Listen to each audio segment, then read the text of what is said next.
Hi ma'am, my name is Janvic Namalata from BSCE 1 Section 2, and this is my video presentation for the midterm exam. What I am going to discuss now is all about moles. So, moles can be defined as a molecular mass in grams. So, I have an example here, ma'am. So, number 1, we need to find out the grams of salt per 1 mole. So, first is akong defined ang atomic mass sa Na which is ang sodium and Cl which is chloride. So, for Na, we have the atomic mass 22.99 and then the Cl is 35.45. So, what I'm gonna do is to add them all. So, if ato na siyang i-add, so we have an calculator here. So 22.99 plus 35.45 is equal to 58.44. So 58.44, or we can round off it to 58 grams. So therefore 1 mole of salt is equal to 58 grams. So, ano siya ma'am? Number 1 ang example. And number 2 example is the water. How many grams of water per 1 mole? So, for water, we have H for hydrogen, and then O for oxygen. So H, hydrogen, the atomic mass of hydrogen is 1.008008, and then for oxygen is 16.00 or 16. So since ang atong hydrogen is duha man siya kabuok ay H2, so multiply nato siya by 2. So the answer for that is 2.016. Then add siyang i-add sa 16. Then 2.016 plus 16. Then we have 18.016 and 18.016, or we can round off it to 18 grams. So therefore 1 mole of H2O or water is equal to 18 grams. So number 3, an example is the AgNO3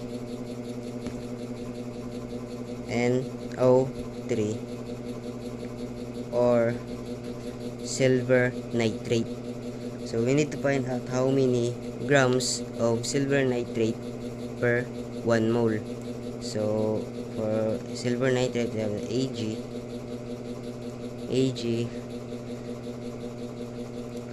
and the atomic mass of Ag or silver is equal to 107.87. And then for N, for nitrogen, is 14.01, and for oxygen is 16.00 or 16. And since we have 3 oxygen here, so multiply it by 3, then we can get 48. So after that, we can add all of them. So 107.87 plus 14.01 plus 6 no, 48. So we can get 169.88. 169.88, or we can round off it to 170 grams. So therefore, 1 mole of silver nitrate is equal to 170 grams. Therefore, the mass of moles is the GMM mass. GMM means the gram molecular mass, or the molecular mass in terms of grams, and moles can only express in mass only, but also in terms of number of particles, which means we need to find out how many molecules in 1 mole. So pupangita sa particle sa molecule or sa substance is grabe gina siya ka daghan, kay ang particle sa kada substance is grabe kayo na ka gagmay. So siya particles, no, not only in mass, but we can express it to particles. So number of molecules is equal to the molar mass of a substance. So molar mass of a substance over the mass of one molecule. So for example, in salt, so we need to find out how many molecules in salt. So number of salt molecules is equal to the molar mass of salt is 58 grams over the mass of one salt is 58, and then we multiply it by 1 hydrogen atom. Why? It's because hydrogen atom has a relative mass of 1, and salt or NaCl has a relative mass of 58. So if we have the mass of 1 hydrogen atom, we can calculate the mass of salt by multiplying it by 8. So we can rewrite it to 58 grams over 58 times the mass of 1 hydrogen atom, which is 1.67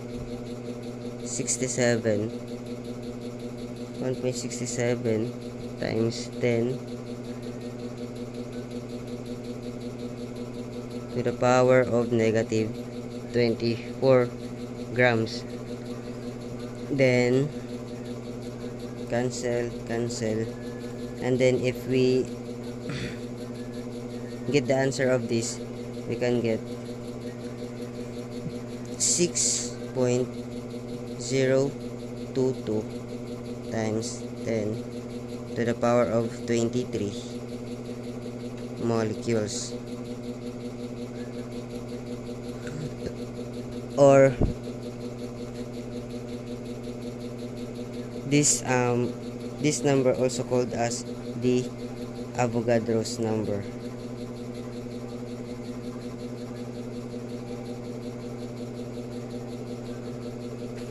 No. And in fact, Avogadro's number, no matter what substance you take,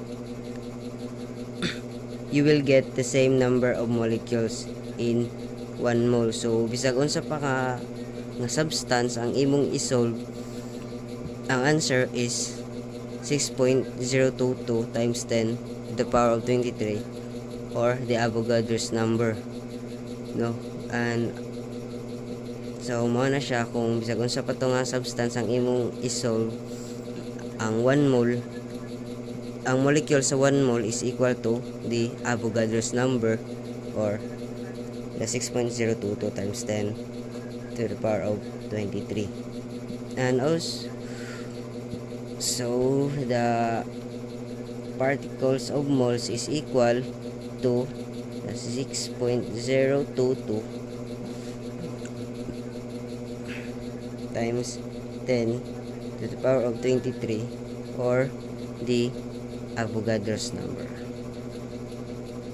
Avogadro's number or constant.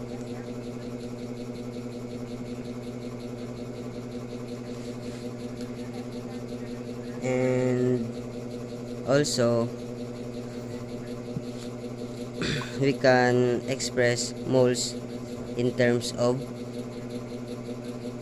volume. So in volume, kung may tag volume, volume is only applicable for gases.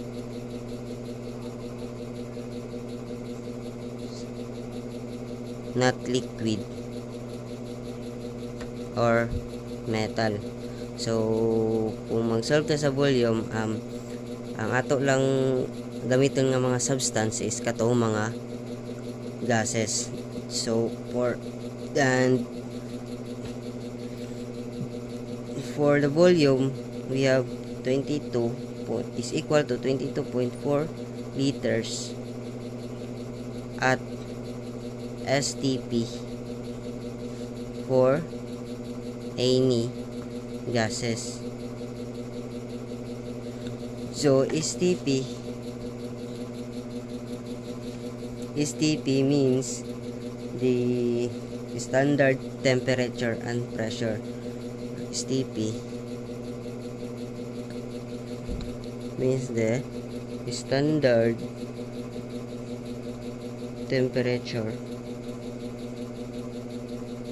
and pressure. So it means kung